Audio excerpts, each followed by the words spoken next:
What's up, guys? Anthony Rodriguez here. Welcome to my music vlog, Let's Talk. And we are at episode 14, 1-4. So thank you guys for sticking around since season 1. For those that are interested in learning about the work that I do, you can go to season 1, watch all those 10 episodes, come back to season 2. And I'm just sharing what I believe were successful musical works from my portfolio, and I'm giving you guys behind the scenes. And for those that follow my piano playing, all that good stuff, I share tips on all that good stuff. And if you're watching me for the first time, welcome. You've probably seen some of my latest work on Instagram, YouTube, or somewhere else, or my music sync job, or one of my scores with a director that I'm working with. It's been a crazy busy couple of bunch of months. I'm very grateful for the many opportunities and for even being here creating this content. So I know that YouTube is so difficult to get around, but I'm just creating content as authentic and as natural as possible without worrying about views, likes, or comments. But I do encourage you, if you are watching, press the notification bell, like my video, share it, comment below if there's anything that you see in my studio that you are interested in. This video is geared towards music producers, musicians, and those that are looking into creating a setup at home or at the commercial place or whatever. Anyway, today we're going to talk about treating your space. Okay, so we're going to get into treating your space. I'm going to take you through what I have. Now, what I have is basically trying to aim at catching the early reflections. So I'm going to take this nice little cinematic filter, or whatever you call this, out of the way. Let's do that now. Okay, now we're here. Now you can see.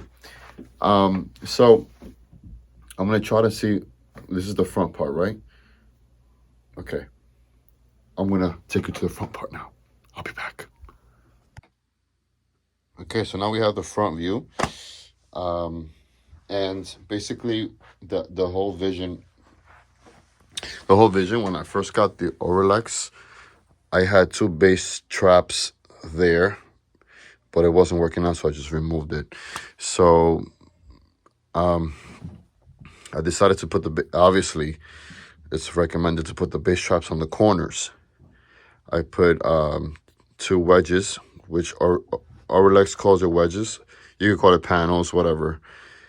They're behind these speakers, but honestly, I have to figure out the positions of these speakers because they've been moved a couple of times.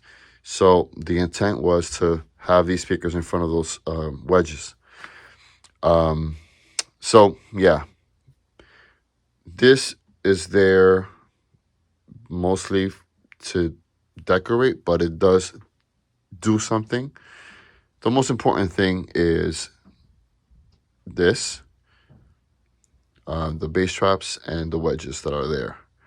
So then, whatever the speaker, when it spits out, behind it, it's treated, so you're not gonna have crazy reflections. As you can hear my voice right now, it's pretty quiet here, opposed to other places that are not treated. So the evidence is that no matter what space you have, you can treat it. You can control it. So don't just buy acoustic stuff just to have something on the wall. Have purpose with it. Okay. So when we look at my ceiling, so my ceiling has that as well. Okay. So now we're looking at some wedges, here. I have diffusers there.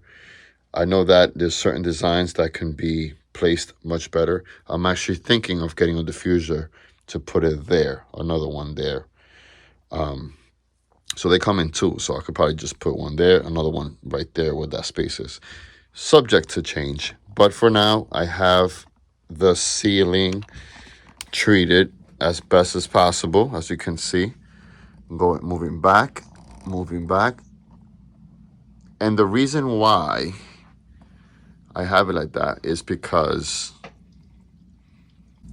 let me come over here.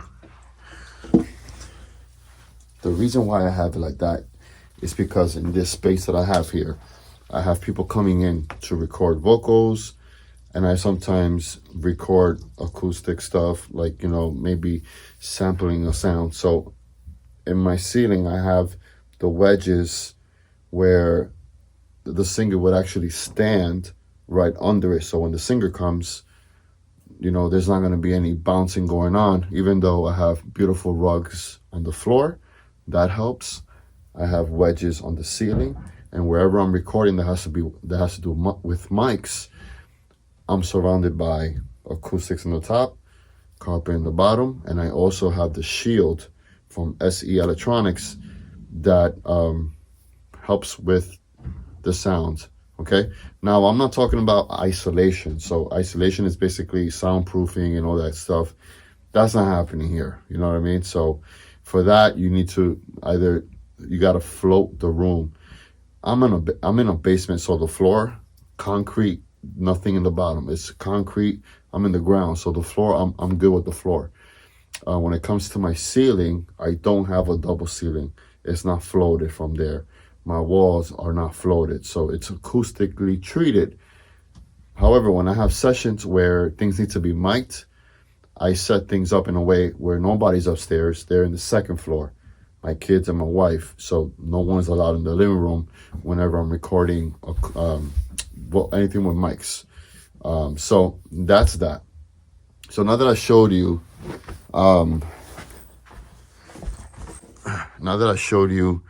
the ceiling and the front part, so I'm catching the early reflections.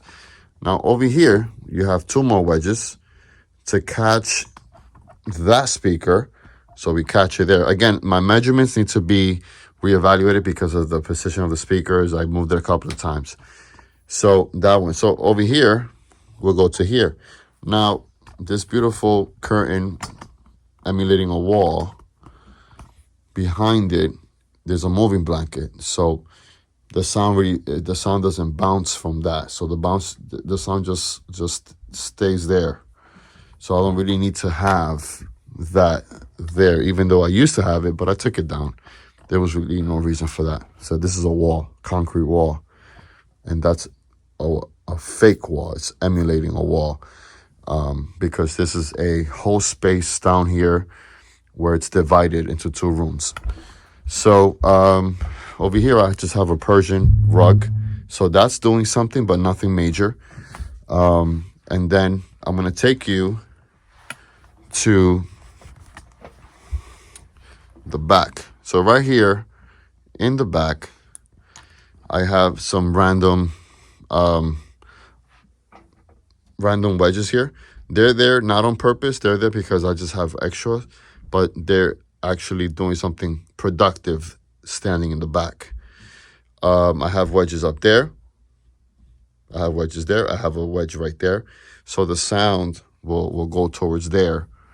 And then when you look up, there's this, there's a bit more. So this is where I would, in this section right here is where I would actually record anything that needs to be mic'd.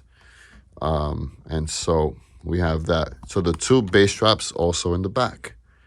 We have them in the back. And then obviously the entrance for my studio is there. Beautiful curtains there. And so I'm going to flip back. So as you can see, my space is treated. Now I isolate it, but treated. So there's the two differences, okay? Some people don't understand that, you know what I mean? But if you're a composer, music producer, you must treat your room. The thing of not caring about your room is BS, and I'm not saying treat your room to perfection.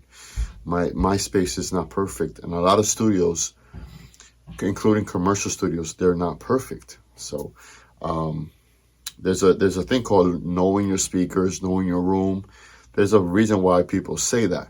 You know your space.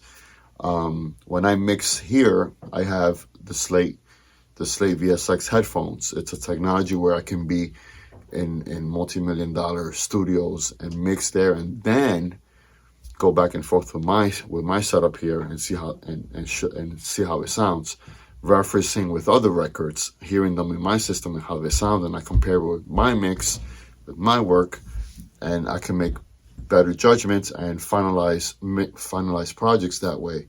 I've written many soundtracks already for music publishers, and I've worked with film directors from a dramatic film to a dark synth type of film, and happy stuff. So it's just like whoever wants to work with me has the opportunity to work with me. So I've worked in many different ways. I've gotten tracks approved and everything here. Okay, so you don't really have to have a multi-million-dollar treated room. So but beautiful technology out there. So, however, there is no excuse. There's gear out there that. Give me 1 second. Somebody's calling me. Sorry, I got distracted there. Well, somebody interfered with my video. Okay, there's gear out there that works great for treating any room. Okay, guys. So, yes, buy yourself the greatest speakers, get your gear and all that stuff, but don't fall asleep on acoustics. Okay, you could control the reflections. You can catch it. You can do great things in your room, and you'll feel much better. When you leave my side and you go to the other side, the reflections in that side will smack you up. You know what I mean? You can hear it. It's a regular space, regular type of space over there. But when you come over here, you can feel that it's more quiet here. And that means the music translates better. That means that your speakers can perform to its fullest potential. Okay, guys? So I hope this advice helps you. Do not ignore treating your space. Do what you can, even if you have to use moving blankets, if you have to decorate your moving blankets a certain way to make it look appealing, whatever the case is, there's great resources out there. So if you guys wanted to know what brand I'm using to all this stuff, is Auralex. This is not a paid sponsor video whatsoever, but I am sharing the knowledge. This is all these wedges and bass traps came from something called Ruminator. It's like a package where you can get all this to start treating your space. Okay, guys? I hope you guys enjoyed this, and let me know what you guys think, and whatever I can do to help, let me know. All right, guys. Peace in the Middle East. Oof, I just scratched myself. Peace.